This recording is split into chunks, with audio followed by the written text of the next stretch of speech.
Hello, Cubs fans, and welcome back to another Northside Baseball video. Brandon and I are back with some okay, not great news. The Tokyo series is over, and if you have been paying attention to the news like we are, man, did we get creamed like corn. Brandon, what are your thoughts?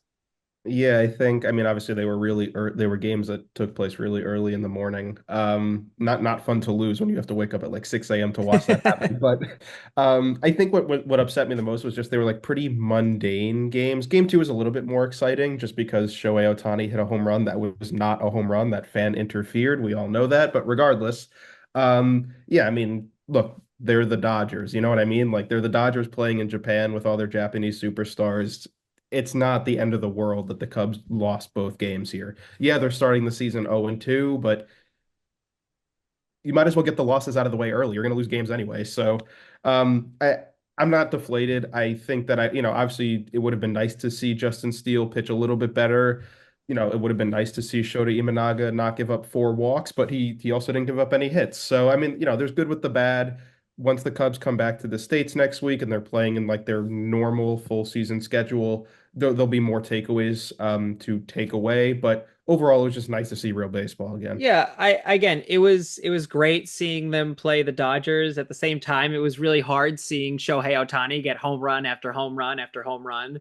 At the same time, look, this isn't a Dodgers website, but seeing Roki Sasaki, head up to the mound was really interesting. He Yeah. definitely, I think, made a little bit of a fool of a lot of our players.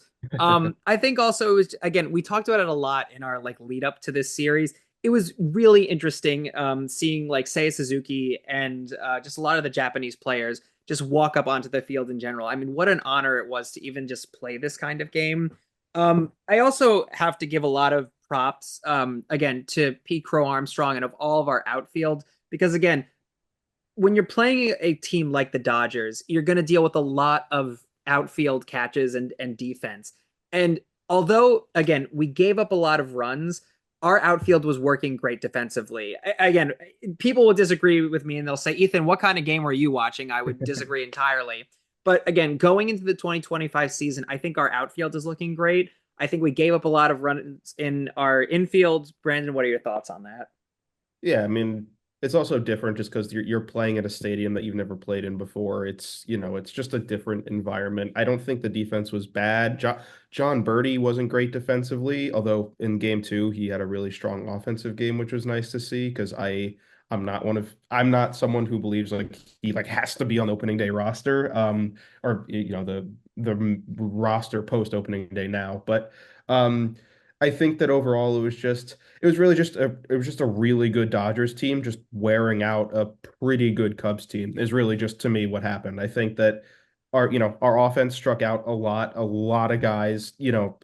Pete Armstrong struck out three times in the two games. Michael Busch struck out three times in the two games. Ian Happ struck out three times. Matt Shaw struck out four times. I mean, there's just you're not going to get anything going with the amount of easy outs, as it were, that the Cubs lineup gave up. And that's not something I anticipate heading, to that'll expand into the rest of the season. This is a deep lineup. There's a lot of contact and on-base skills in this lineup. That's the way that they've built it. But again, this is just a really, really, really good Dodgers team playing in a stadium that was very favorable to them.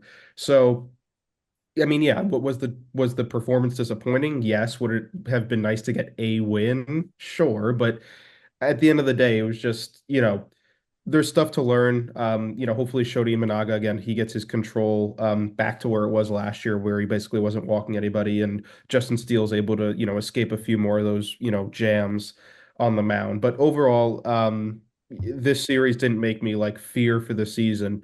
It does probably reinforce the notion that the Cubs aren't quite as good as the Dodgers, but we sort of knew that already.